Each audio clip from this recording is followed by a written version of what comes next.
Hi, everybody. It's Jeff from Ayelet Tours, and since 1986, we've been connecting people to Israel and the Jewish world. We are the official travel partner for Hadassah trips to Israel. We have several Hadassah groups in Israel right now. We run tours all over the world under the banner of the Traveling University, featuring outstanding scholars.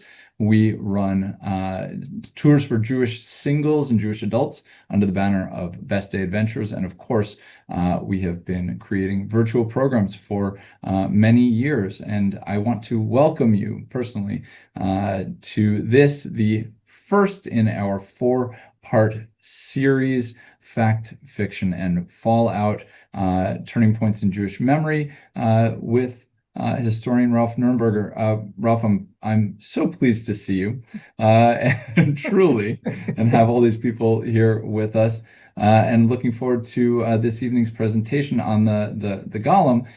Very appropriate, of course, with you leading a trip coming up next year to Central Europe. So looking forward to that. As you know, I'm in Morocco right now. It happens to be that we have several groups over here, and I happen to be here. And so I've got that it is the middle of the night, but I've got that charge, that spark that comes only from this sort of travel. It's just amazing to be with this group of people and experiencing these things together, and be reminded every time what an amazing opportunity it is when people get to go and travel together. So one of the things we've been doing, Ralph, do you speak any Arabic? A little bit of Arabic? No? No. I know you speak German. Yep. So the scholar that we're with right now has been teaching us a little bit of Arabic along the way. So little idioms, expressions. So the one today, I think was appropriate to the issue we had last week. It was Yom Asal, Yom Basal, which translates to one day honey, another day onion. So last week we had an onion. Today we'll have some honey. So without further ado, I don't want to take up any more time, but I'm very excited for this evening's presentation. We're going to talk about the Golem. We're going to talk about Prague and eventually get to Superman. So Ralph Nurnberger, I will turn it over to you. Well, first of all, Jeff, thank you. And I apologize for both of us to those of you who tried to Zoom in last week for a discussion of what really happened at Masada. I guess the Romans won after all. For reasons that neither Jeff nor I can figure out, the Zoom suddenly stopped working after we had everybody on, and then it disappeared. And so we have just added that talk at the end, and so we will end with Masada and start with the Golem. Today, we will discuss both the Golem itself, or the Golems themselves, and how they inspired other mythical creatures. And let's see if we can. I think I need to hit this here. Yeah, you can usually just click right There on it the is. screen. There And you today go. we will be discussing again, obviously, the Golem. The most famous of the Golems is the Golem of Prague. On my first trip to Prague, which by the way is really my favorite city in Europe, because it was not bombed or destroyed during World War II. So much of the city is still there, and no matter where you walk, it is fascinating and interesting. The first time that I went to Prague, the Golem was there in the main square. And when I was back in Prague last, which was a few weeks ago, to prepare for the trip that I will be doing with Ayelet, June 21 to July 6th, and hopefully some folks who are tuning into this will join us. The Golem was gone, and so I just assume he walked away. I mean, I don't quite know where he went. I asked a lot of people, and no one seemed to know where the Golem is.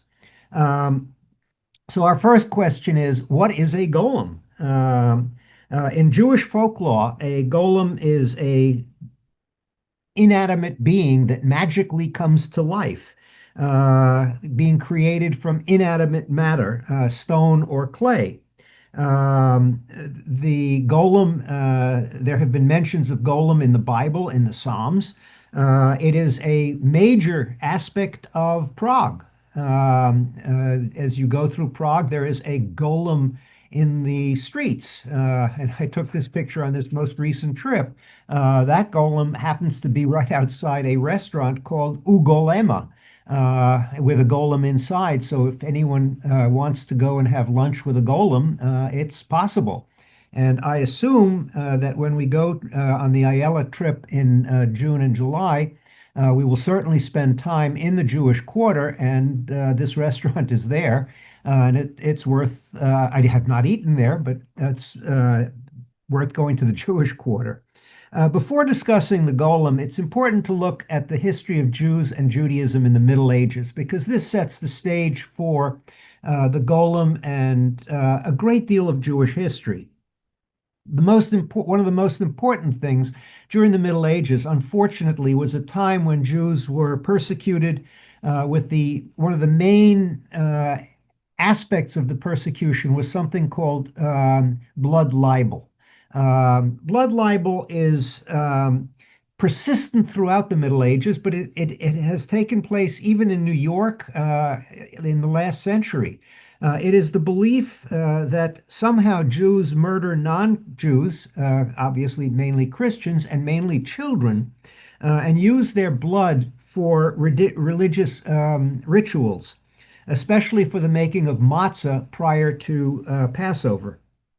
Now, this is particularly absurd because Jews' dietary laws, kashrut, strictly prohibit the consumption of blood, even from animals. Also, there is no blood needed in the making of matzah, which is unleavened bread. But for centuries, Jews were charged with blood libel. And when such a case came forward, regardless of where it was, which community, it was then used as a pretext for attacking not just the Jews who may or may not have been involved in blood libel, most likely were not, but the entire Jewish community.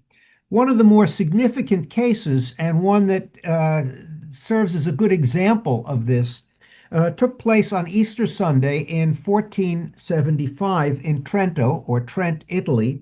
A 3-year-old Christian boy named Simon ostensibly was found dead in the basement of a Jewish home, which ironically didn't have a basement, but they felt that that's where he was discovered, and that his body had been drained of blood. The entire Jewish community was arrested. The majority of them were tortured. Ultimately, 18 Jewish men were burned at the stake. Many others were sentenced to long imprisonment, Jewish women as well. A century later, in exactly 1575, Simon was canonized and became Saint Simon. The date is important, 1575, because a good deal of the story that we will discuss today is exactly that time frame. Simon remained a saint until 1965, when he was removed as a saint by Pope Paul VI. I have no idea what happens to uncanonized saints or where they go. The number of blood libel cases is just seen on this map, which gives, you don't have to look at it carefully, just all the dots are where there were blood libel cases in Europe, mostly during the Middle Ages. When blood libel took place, quite often the rulers or the leaders in a town would ask the Jews to have a spokesperson come and talk to the leaders and try and explain what happened, or to accept blame, or to at least try and alleviate the situation. One such spokesman in the mid 16th century was a rabbi by the name of Yehuda Lo ben Betzalel. He was a renowned Talmudic scholar, a Kabbalist, a philosopher, a mystic. His works are still read by those, particularly in the Orthodox community. His name, whoops, went the wrong way. Loew is basically from the German, where it's Lo with an umlaut. W-E, and that would be pronounced Löwe, and Löwe is the German word for lion. And so essentially his name was Lion. And on his tombstone, which we'll come back to in a little bit, you can see some stones left on this particular picture. The lion has two tails. There's a couple of reasons for this. One of them is that his first name was Yehuda, and Yehuda also is a name that in Hebrew means lion, so it's the double lion. Also, in Bohemia, the symbol of Bohemia is a lion with two tails, so that's the picture on the right. Uh, Rabbi Low, or Löwe, or Löw, I'll call him Rabbi Low for simplicity purposes, was referred to as the Maharal, Maharal of Prague. That's an acronym that stands for Morenu Harav Low, meaning our teacher, Rabbi Low. Rabbi Low was born in Poznan, Poland, sometime around 1512. The date of his birth is unclear. The date of his death is quite well known. It's 1609. He arrived in Prague in 1573, around the age of 61, possibly a little bit younger, in order to become the rabbi at the Alt Neu Schule, and later the rabbi for the chief rabbi of Prague. The Alt Neu Schule, which again, when we go to Prague with the Ayelet group in June, early July, we will certainly spend some time in this absolutely remarkable synagogue. It was completed in 1270. It is the oldest active synagogue in all of Europe. The name Alt Neu Synagogue, when you look at it and you realize it's the oldest active synagogue, you wonder why is it called the Old New Synagogue? And the reason is when it was built, it was the new synagogue, and there was one that was older, and that one long since destroyed and abandoned. And so this is the Old New Synagogue, the Alt Neu. Rabbi Low served as the chief rabbi in Prague for two decades before going back to Poznan, where he became the chief rabbi of all of Poland. He then later returned to Prague, where he died in 1609, as old as 97 or a bit younger, again, depending on when he actually was born. He is buried in the old Jewish cemetery near the old Jewish quarter in Prague. This is one of the most remarkable places that I've ever seen. The headstones are falling on top of each other because the bodies were buried on top of one another because they ran out of space. Again, it is a fascinating place. Here is Rabbi Bensalel's own tomb. It's the largest one in the Jewish cemetery in Prague. People come from around the world to pray there. Jews, when they visit cemeteries, put little rocks on the tombstone. And every time I have visited this, there were always some people there doing just that. A remarkable character, and something else that was remarkable. I'm a stamp collector, and I'm not aware of what I'm about to tell you happening any other place or any other time, and that is both Czechoslovakia, or the Czech Republic, and Israel issued the same stamps on the same day, honoring the same person. And so you can see the Israeli stamps on the right and the Czech stamps on the left, honoring the 400th anniversary of the death of Rabbi Bezalel. Here's another stamp that was issued by Israel. This one was issued by the Czech Republic on the anniversary of his death. The 400th anniversary of the death of Yehuda Low, the Czech Republic issued a coin, and you can, if you read it through, it says Rabbi Yehuda ben Low, and then the dates 1609 to 2009. Even more impressive is the statue of Rabbi Low. It is right outside the new town hall in Prague, and it is enormous. And it was put up not by the Jewish community, but by the Christian community in honor of someone who was a spiritual leader, a philosopher, someone whom the entire community, Jews and non-Jews alike, looked up to.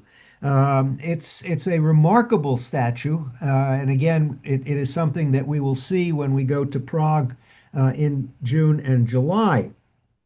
Now, Rabbi Low arrived in Prague just about the time when little baby Simon of Trent, Italy, became a saint.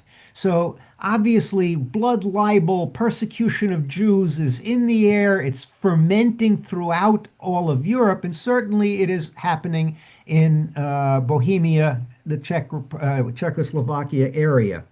So Rabbi Low took it as his mission to try and defuse the issue of blood libel. To do this, he was able to get a meeting with the Cardinal of Prague, a man by the name of Cardinal John Sylvester. The Cardinal met with Rabbi Low a number of times and was so impressed with him that he encouraged the Holy Roman Emperor, Rudolph II, to meet with Rabbi Low. For those of you who know the Habsburgs, you can really see the Habsburg chin on Rudolph II. Rudolph II is a fascinating character.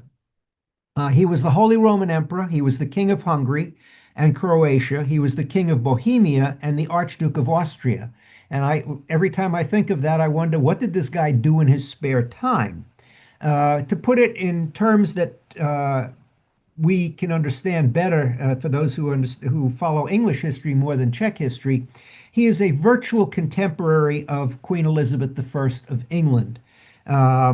Like Elizabeth, Rudolph II dangled himself as a prize in a string of diplomatic negotiations for marriage, but he also, like Elizabeth, never married. Rudolph II preferred Prague to Vienna, and he moved the Habsburg capital from Vienna to Prague. And among other things, he was an art collector, and the art museum in Prague, which is marvelous, really got its start by a collection donated by Rudolph II. At the cardinal's urging, it seems that Rudolph did meet with the Maharal, Rabbi Low, in February of 1592. There are some scholars who said that the meeting never took place, but most seem to agree that it did. Historians differ and are in conflict about what these two discussed, the Holy Roman Emperor and the rabbi. The Rudolph was very interested in mysticism and the occult, and he probably asked Rabbi Low to discuss that with him. On the other hand, Rabbi Low was interested in ensuring that there would be no more blood libel and attacks on the Jews. And in fact, shortly after that meeting, or soon after that meeting, the periodic instances of attacks on Jews declined dramatically. There was a clear reduction of anti-Semitic violence in the late 16th century in Prague. That raises the question, why? What are the reasons for Jewish sudden prosperity, for Jews not to be attacked or charged and persecuted as they had been before? Was it the rabbi being successful in making his case to the Holy Roman Emperor, or was it a golem? Now, one theory, of course, is that the sympathetic emperor listened to the rabbi and issued a decree saying no more attacks on Jews. And the other is that a supernatural creature to defend the Jews, namely a golem, was created. So now we need to explain what is the golem. And of course, since it's a mythical character, we don't really know what it looks like, since it probably didn't exist. So that's as good a picture as any. And there's Rabbi Low, the statue on the other side. Those who reject the idea that Rabbi Low or anyone created a golem point out that Rabbi Low published voluminous amounts of material and never once mentioned a golem. When he was eulogized, not a word was said about a golem. The first detailed biography of the Maharal, Rabbi Lowe, was written by a rabbi named Meir Peresis in 1718, and he doesn't mention a golem. Furthermore, there were no Jewish or non-Jewish works written in Prague in the 16th, 17th, or 18th century that mentions a golem. And one would think that if a golem was wandering around the streets at the time, somebody might have written about it. The golem stories really first surfaced in the late 1700s, early 1800s, a full 200 years after the death of Rabbi Lowe.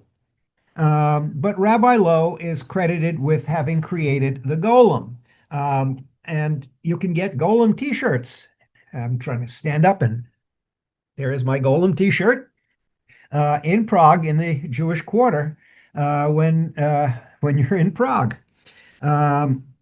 The general view of historians is that the golem story is a German literary invention of the early 19th century. Now, on the other hand, there are some who believe that the golem existed and that Rabbi Lowe created such a golem. They say that he was a man of great humility and he would not discuss his accomplishments creating a golem. And so he decided not to put this into his writings.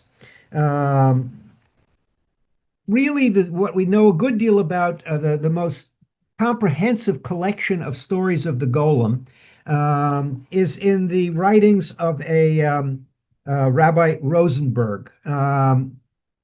Rabbi Rosenberg was a Polish rabbi who then moved to Canada, where he became a very prominent rabbi in Canada.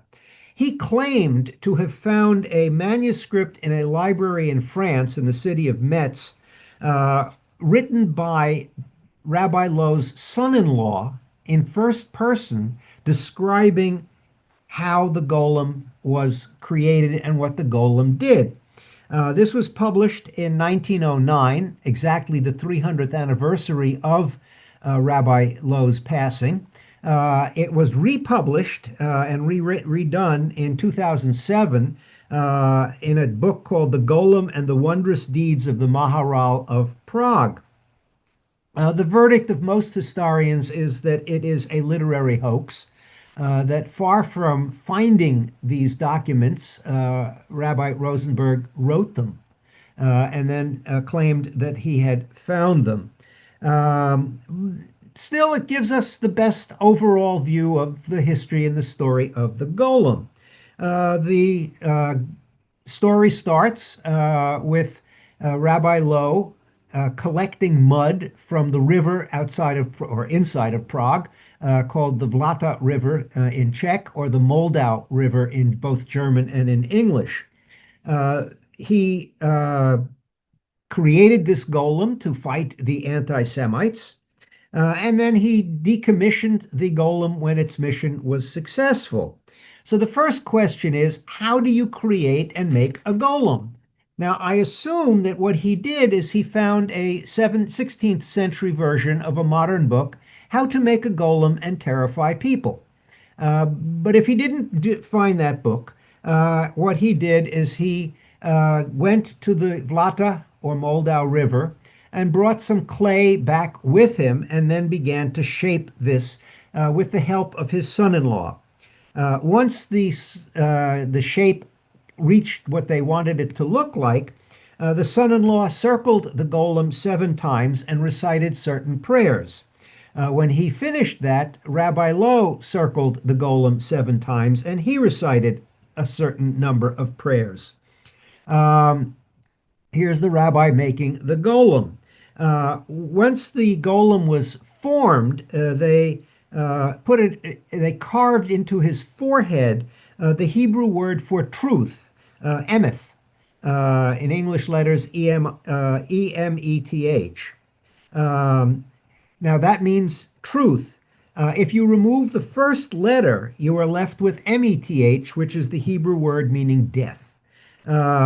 In some versions of how to create a golem, just in case you're planning to work on this later on, they put a shem in the golem's mouth, on its tongue. Shem is the Hebrew word for name or reputation. It is the essence, the deeds, the character of an individual.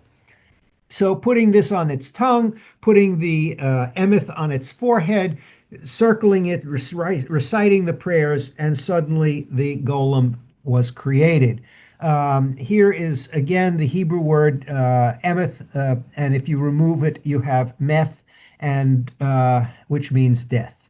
When the golem was first created, it had no eyesight and also no capability of speaking.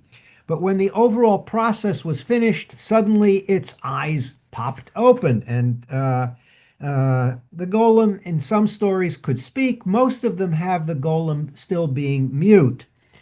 Here's the Rabbi Lowe with his son-in-law working to try and move the golem to a place where it could be of help. Once the golem was up and running, or up and standing, the Maharal told the golem, "We created you with God's help to protect the Jews and our enemies. You must obey my orders in everything." And the golem nodded its head in agreement. The golem, of course, had a name. It was named Yosef, but the Jewish community referred to him as Yosela. The golem was not a monster. It was a gentle soul. It was morally upright. In particular, it liked children. And he did exactly what he was told to do by the Maharal. If he was told to go fish, he would fish all day until he had too many fish. And when he was told he had too many fish, he would throw the rest back into the water. His real goal, again, was as protector. He carried out his tasks. He guarded the community. He scared off threats. We don't have time to go into all of the other things. If this is the golem, you can certainly see you don't want to mess with him. One of the stories is two anti-Semites decided to attack the Jews. The golem was there, and so they attacked the golem. And so they started attacking him with a knife, or it with a knife. Of course, you couldn't kill it because it wasn't alive. He then picked up each of the attackers, lifted them over his head, and threw them down. After they ran away, the golem went back to the Maharal's house and got patched up. Another story about the golem is that the Maharal's wife, named Pearl, was upset that the golem was allowed to lie around all day in the house while she had to do housework, and it wasn't doing very much. So she decided to have the golem help her. And so she asked the golem to go to the well and bring back some water for the house. And the golem was confused because up to that point, he had only, or it had only gotten instructions from the Maharal, the rabbi himself. But she was so insistent that the golem decided, okay, I will do that. So he went out with a bucket of water and brought it and filled the buckets. And then he went and got more water and filled it, and got more water and filled it, and got more water and filled it. And soon the house was flooded. Eventually, the Maharal returned from the synagogue, saw what was happening, and cried out, "Enough!" And the golem stopped. This became the story of here's the golem in the water. This became the story that was in the movie Sorcerer's Apprentice, which was based on a poem about the Sorcerer's Apprentice, and it's set to music by a Jewish composer named Paul Dukas. This is a famous scene. I hope you've all seen the movie Fantasia. If not, you ought to. Once the golem had accomplished everything and anti-Semitism stopped and there was no more blood libel, Rabbi Lowe deactivated the golem, and it fell apart. The pieces of the golem's body were then stored in the attic of the Alt Noy synagogue, which is now referred to as the Golem's Place in Prague. Access is forbidden to the attic, but it's there. When the attic was renovated in 1883, there was no evidence of a golem. There's another legend that during the Nazi occupation, a Nazi went up into the attic to see what was there and tried to stab the golem, but the Nazi died instead. There is no proof of the validity of this story. A film crew went to the Altnoy Synagogue in 1984 to make a movie. They went into the attic and found no golem. There's no proof that the golem is or is not in the attic, but if you do go to Prague and go to the Altnoy Synagogue, I advise you not to go to the attic because better to be safe than sorry. Besides, the only way to get to the attic, I'm keeping going the wrong direction, sorry, is through a staircase, and you will note the staircase is a ladder. You can't get to the ladder because it's too high to start. And once you get up to the top of the ladder, you get to the window to get into the attic, and it is sealed. So it's not likely that if you do get to the Jewish quarter in Prague, that you will get to the attic. But the synagogue itself is fascinating. In fact, there is still a chair in the Altnoy synagogue that is reserved for Rabbi Low. He hasn't sat in it for over 400 years, but it's still there. The story of the golem then led to so many other stories based on similar examples. For example, the brothers Grimm collected folk tales in Germany and in Prague and throughout Bohemia, and included stories that are quite similar to the Golem stories. Another one who did was Mary Shelley, who said that her character Frankenstein was based on the golem, an inanimate object that comes to life, and then you lose control over it and then try to retain control. There have been a number of movies based on the golem. The first one was made in 1915 and then reissued in 1920. It's called Der Golem. It was a Czech production, and it takes place alternating from the court of Rudolph II and the Jewish ghetto. The movie begins with Rudolph calling the Jews Christ killers who must be exiled from Prague or attacked. Rabbi Low then gets mud from the river and struggles to bring the golem to life. And when it happens and he puts the shem in the mouth, there's these wonderful effects of smoke and fire and lightning, and the whole screen lights up. The golem then goes to the court and sees that Rudolph is about to be overthrown. He saves Rudolph. Rudolph then changes his mind and says, I want to help the Jews and I want to help the golem. And so he issues a decree that the Jews should be safe. And what do you do with a golem whose functions are over? Well, he has the golem be pardoned. It sort of turns the story a bit on its head.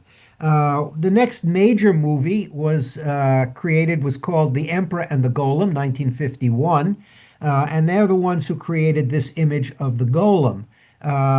This movie, again, The Emperor and the Golem, was made in the Czech government, and it was a satire on the communists running the Czech Republic.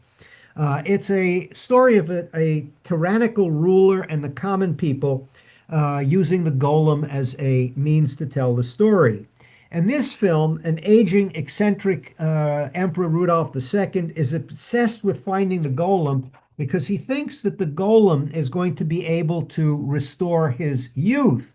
There was a revolt against Rudolph. The golem saves the emperor, and in gratitude, the emperor decides that they want to keep the golem around in Prague, and so they get him a job in a bakery. I'm not making this up. And so the golem is a baker at the end of the movie in Prague, which might explain why the pastries and the breads are so good, but I don't know. That, by the way, is another highlight of Prague, is the food. The golem story in literature. There have been a number of very significant works of literature to take a look at. And in addition, a number of motion pictures have been based upon the story of the golem. Two of the most significant are by two Nobel Prize winners for literature, Isaac Bashevis Singer and Elie Wiesel. Both wrote in Yiddish and had their works translated later on. Both had illustrations in their work that are still suitable for children as well as adults. To start with the Isaac Bashevis Singer one, he originally had it published in the Yiddish American newspaper, the Daily Forward. The story takes place in Prague in the reign of Emperor Rudolph II. A pious rabbi named Lieb, not Low, brings a golem to life. It talks about the persecution of the Jews, and then how this rabbi, through his philosophical warmth and compassion and philosophical wisdom, together with the help of the golem, is able to change the mindset of the people of Prague. Again, this is it enabled Singer to put forward his own philosophy of life. It's a particularly lovely book. Wiesel's book is also quite good. It's a collection of legends about the golem. The key themes in his book are the need for a protector. Jews have been persecuted throughout history, and to defend Jews, they look for ways of being safe, and safety being such a key figure for Wiesel, who spent such time in Auschwitz. The next theme, in his book is the power and the limits of human creation, that humans can create something that is powerful and good, but might lose control over it. Then he talks about the power of memory. And in particular for Jews, they should always remember the past, remember their ancestors, remember what Jews as a people have gone through, and bear witness. And again, witness is a key to understanding the work of Elie Wiesel, which is why he wrote so extensively about the time he spent in Auschwitz, so that people don't ever forget that. Another book in the year 2000 by Michael Chabon called The Amazing Adventures of Cavalier and Clay. It was awarded a Pulitzer Prize for fiction in 2001. He has an interesting twist on the story. In the midst of the Nazi occupation of Prague, the golem loses its charm. The magic is gone. The golem can't deal with the Nazis. So the Jews are worried about protecting the golem. So it's flipping the story on its side. So the Jews send the golem to Lithuania, and then from Lithuania, the golem winds up going to Manhattan, where he works in a tailor shop. So he keeps the substance of the golem legend, but flips it around.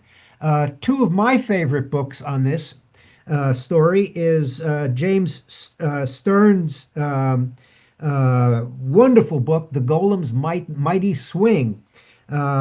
Written in 2001, a Jewish baseball team in the 1920s creates a golem to help them win games.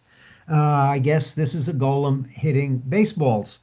On a similar note, another book that's similar, The Cubs and the Kabbalist, which takes place, published in 2006, where rabbis in Chicago create a golem named Sandy Greenberg to help the Chicago Cubs win the World Series for the first time since 1908. And there are, of course, people in Chicago who believe this story. I'm living in the DC area, and so I follow the Nationals, which is the only team in Major League Baseball that starts the season mathematically eliminated from the pennant. And so I'm hoping that somehow we could find out how to make a golem and give it to the Nationals. They need any help they can get. Another wonderful use of the golem is in The Simpsons. They had a segment called You Gotta Know When to Golem. The male golem is initially possessed by Krusty the Clown, is brought to life from a clay statue, and obeys written commands placed in its mouth. After Bart abuses the golem's power, Lisa commands it to speak. When he does, he reveals guilty because he killed Principal Skinner. To comfort him, the Simpsons create a Play-Doh female golem, and they are married by Rabbi Krostovsky. As an aside, the male golem's voice is Richard Lewis, and the female golem is Fran Drescher. Um, Two authors, Jonathan and Jesse Kellerman, wrote two books, The Golem of Hollywood, in which the Golem of Prague moves to Los Angeles to exact justice from a serial killer. And the Kellermans published another one about a golem showing up in Paris. Another really good book is The Golem and the Genie by Helene Wecker, two supernatural creatures who arrived separately in New York in 1899. One is a golem created out of clay. The other is a genie who has been trapped for 1,000 years in a copper flask before a tinsmith in Manhattan releases him. And then on one cold and rainy night, their paths meet.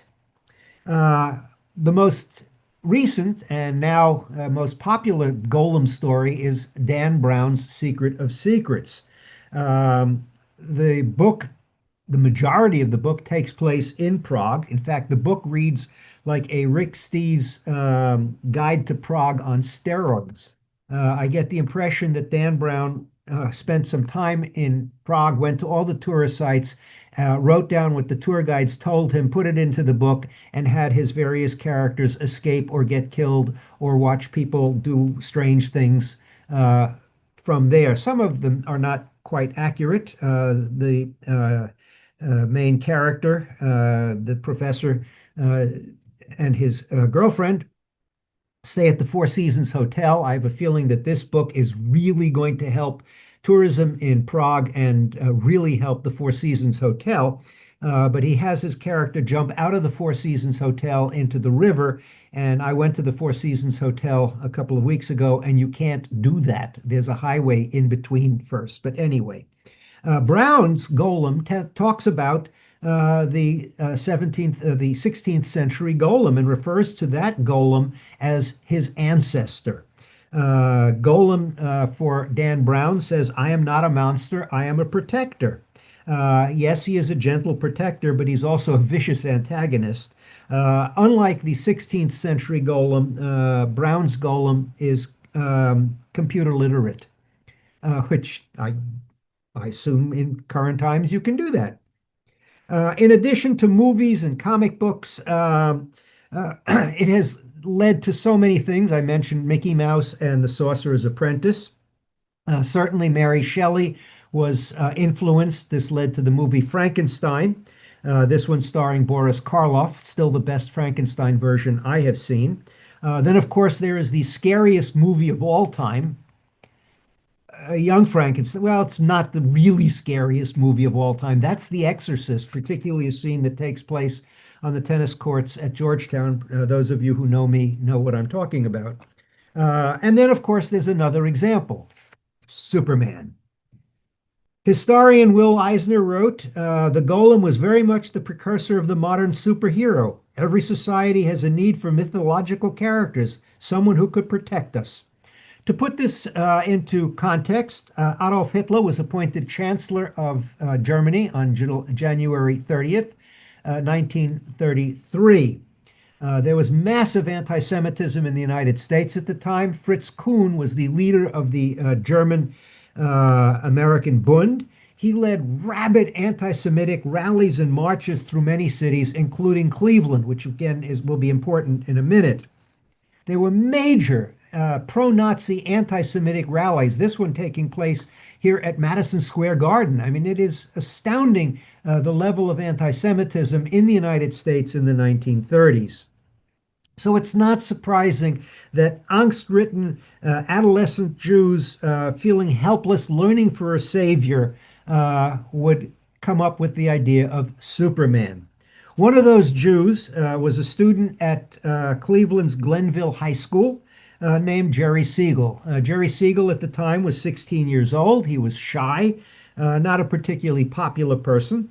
And then one hot summer night in 1933, just months after Hitler had come to power, he had trouble sleeping. So while lying in bed, he thought, if only I could fly. So he got out and started writing a character who was stronger, more courageous, more invincible than he was.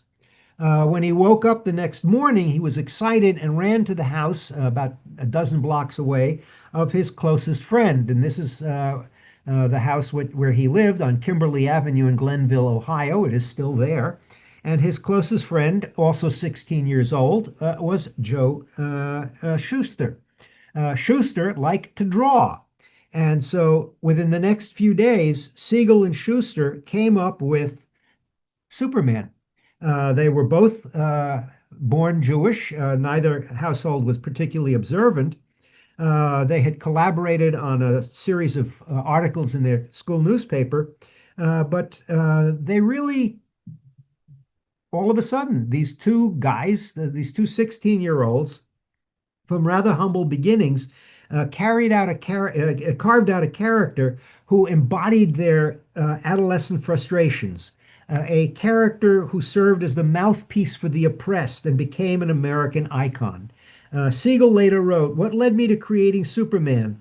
Hearing and reading of the oppression and slaughter of the helpless, oppressed Jews in Nazi Germany, seeing the anti-Semitism in the United States, I had the great urge to help the downtrodden masses somehow. But how could I help them when I could hardly help myself? Superman was the answer." And indeed, here you see Superman, the amazing adventures of the strongest man on earth. In the lower part, it says, dedicated to assisting the helpless and oppressed is a mystery man named Superman possessing super strength. Sound familiar? It's based on the Golem. The first edition of Action Comics came out in June 1938. Uh, Siegel and Schuster sold all rights to the story in return for $130 and a contract to supply more material. Action Comics #1 came out in 1938 in June. The issue sold out and a star was born. Only about 100 copies of Action Comics #1 are still estimated to exist. The most recent sold at auction a couple of months ago for $6 million.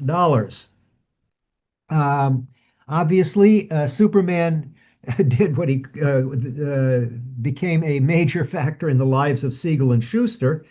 Siegel wrote most of the stories. Schuster, until his eyesight went bad, did most of the drawing, and then they had ghost artists. Um, they worked very closely together. The concept was astounding. From 1940 to 51, Superman appeared on the radio, and at its peak, there were 5 million listeners. Superman appeared in the movies in 1941 for the first time in shorts, and then 2 live-action movies came out in 1951. The first full-length movie called Superman and the Mole Men, starring George Reeves, was released in 1951. Reeves then played the character again in the live TV show that I still remember from my childhood. It aired from 1952 to 1958. The most famous Superman in the movies was the 1978 movie starring Christopher Reeve. It is the most successful Superman movie. I had the occasion to meet Lois Lane from that movie, but again, that's another story. The most recent Superman is David Corenswet. Some of my friends liked this movie. I must admit I did not. It was released in June of this year. There are obvious, clear parallels between Superman and the Golem. Historian Will Eisner described Superman as the mythic descendant of the Golem, a figure who could protect vulnerable people against an invisible force. Superman is rich in Jewish symbolism. This raises a key question. Is Superman Jewish? From the beginning, Superman was an outsider. He came from somewhere else, and despite his best efforts, he never quite fits in. Superman began his life on the planet Krypton. The name Krypton came from the term used for Jews who claimed to have converted during the Inquisition period to avoid persecution from the Spanish Inquisition. They were called crypto-Jews. They appeared as Christians in public while in private practiced Jewish rituals in their private lives. What was Superman's name on Krypton? It was Kal-El. Well, EL at the end of a name at the suffix of a name, denotes Elohim or God. Names like Michael, Rachel, Angel, Israel, and the prophets Samuel, Daniel. Kal is similar to the Hebrew word for voice or vessel. Thus, the name Kal El translates in Hebrew to voice of God, which was what baby Superman was called. The story begins in the far off planet of Krypton, which is populated by a race of brilliant scientists. The child's father is mocked and denounced by the Science Council. They did not believe that the Krypton was going to explode. He thought it was, so he built a rocket ship. Just about time before it exploded, they realized the ship was too small for three people. They put the baby into it, and the rocket ship took off. Just before the doomed planet Krypton exploded into fragments, a scientist placed his infant son within the experimental rocket ship, launching it towards Earth. Notice in the corner, Jerome Siegel and Joe Shuster. This is one of the earlier Superman comics. Um, Shortly after, he lands on Earth. Orphaned in infancy, the story of Superman is often compared to Moses. Both Superman and Moses were destined to be heroic, great people, great figures. Both would lead and inspire greatness while still being humble in their own ways. Both were born in times of crisis. In the case of Superman, while his family can't save themselves, Kal-El's parents send him to Earth.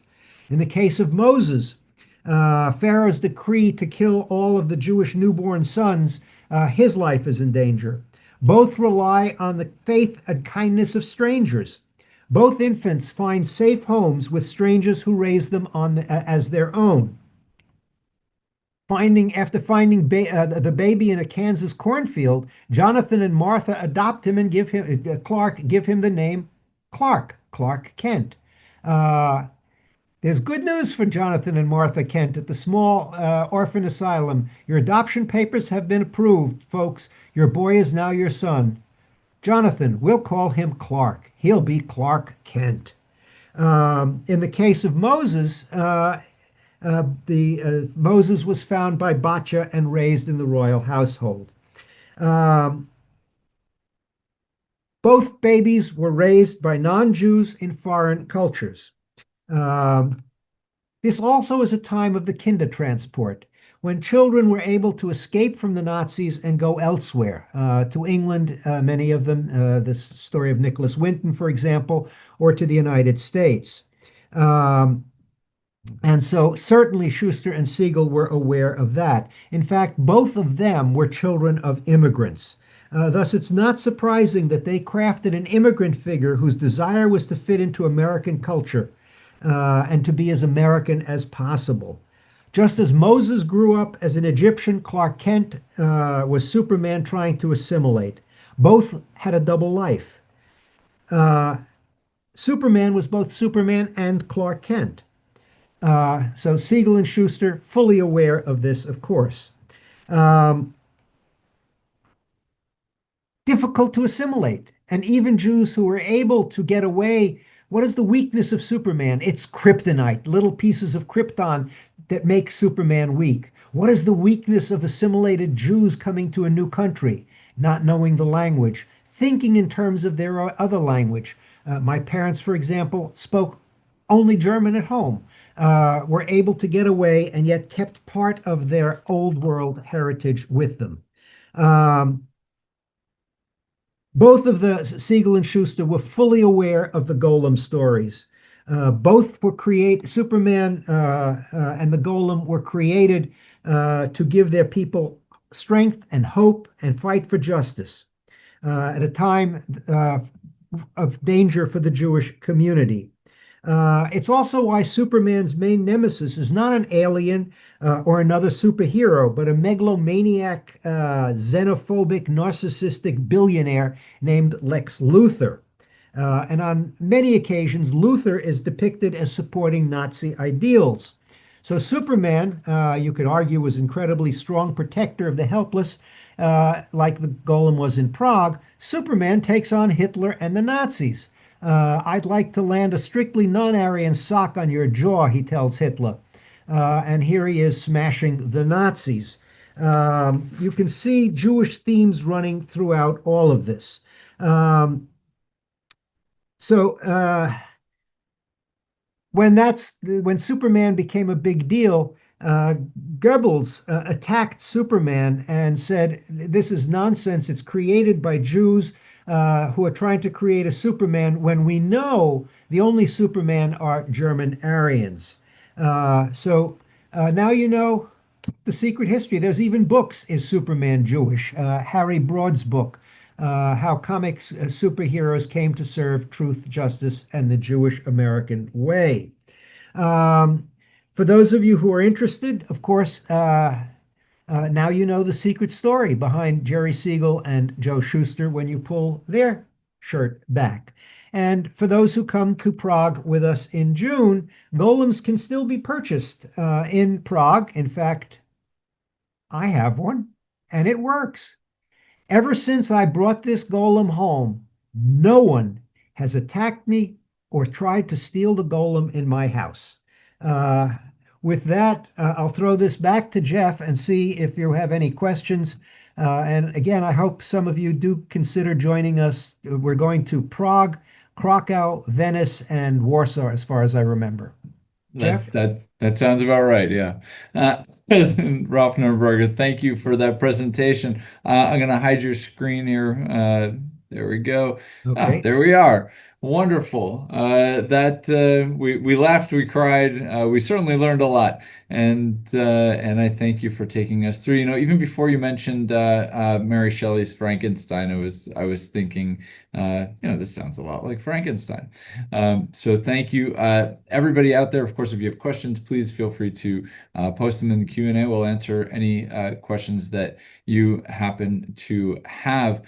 I'm curious, Ralph, in the research that you were doing, putting this presentation together, was there any point where you felt like somebody that was presenting their information about the golem sincerely believed that Rabbi Lowe had created such a beast?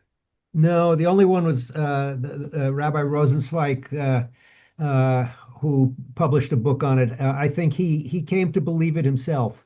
If you say something long enough and hard enough, you come to believe it. But I did not find a single historian or analyst who seemed to think that this was real.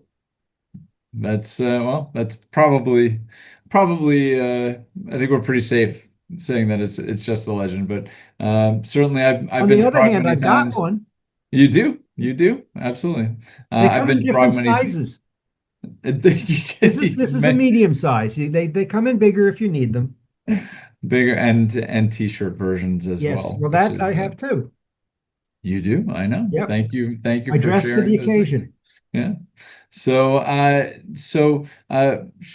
Before we get to any questions, people, of course, are welcome to post any that they'd like in the Q&A. Just want to remind people, of course, that this is a recorded program. So if you need to review it, or if you miss one of the future programs over the next few weeks, you can just contact our office. My colleague Lisa will be able to get you a private access link to the YouTube recording, and you can view it that way. I would also just like to take one moment to just share and remind people that if you are interested in traveling with Ralph Nurnberger next summer, you can find all of the information on our website. That's ayala.com for that trip and many others. You can find it right here. That's the trip right there. And you can see we've got other trips: Romania, Uzbekistan, Argentina, Italy, Morocco, Mexico. My goodness, we've got lots coming up in the year ahead. That's a very exciting travel year. So let's see. I've got a comment from Cheryl Ginsburg, who wrote in, FYI, many young Zionist Jews on social media, are using the golem as a way to protect us from, quote, anti-Zionists, especially post October 7th. Interesting comment. I don't know if you've seen that at all, Ralph? I'm aware of it. I have not seen it since I don't do social media very. You don't do the social. I was learning today about the difference between an Instagram reel and an Instagram story. Do you know the difference? No. Neither do I, but I'm Okay. sure somebody out there does. But it was fun talking about it today.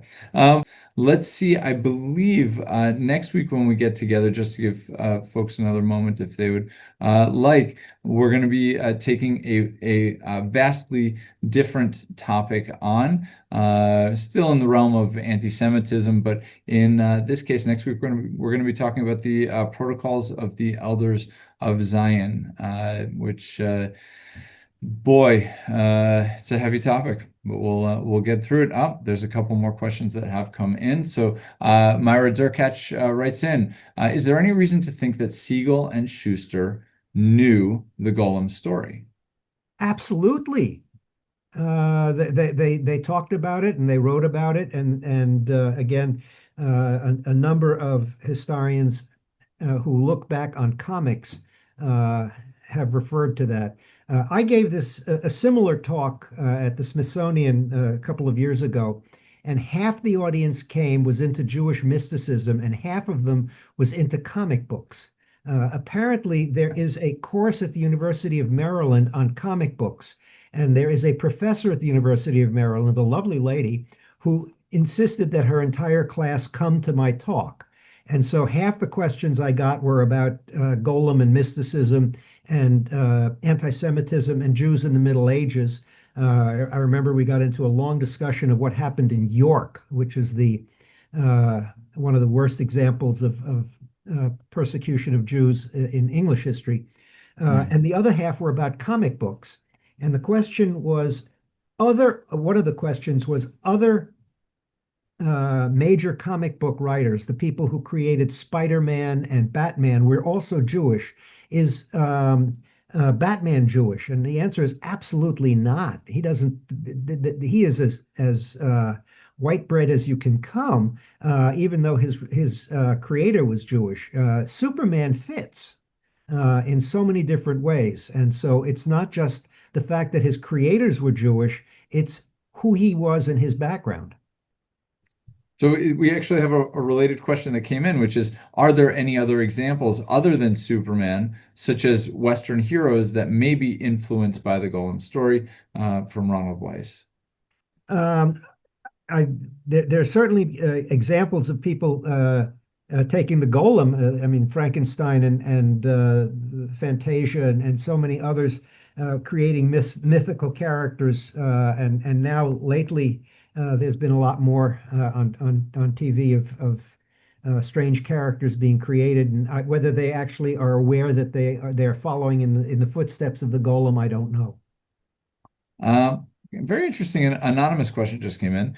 Doesn't the Golem defy Judaism and its teachings uh, not to have idols? And so I don't know that I'd consider it an idol, but curious your take. I would agree with you. I don't think they're not praying to the golem.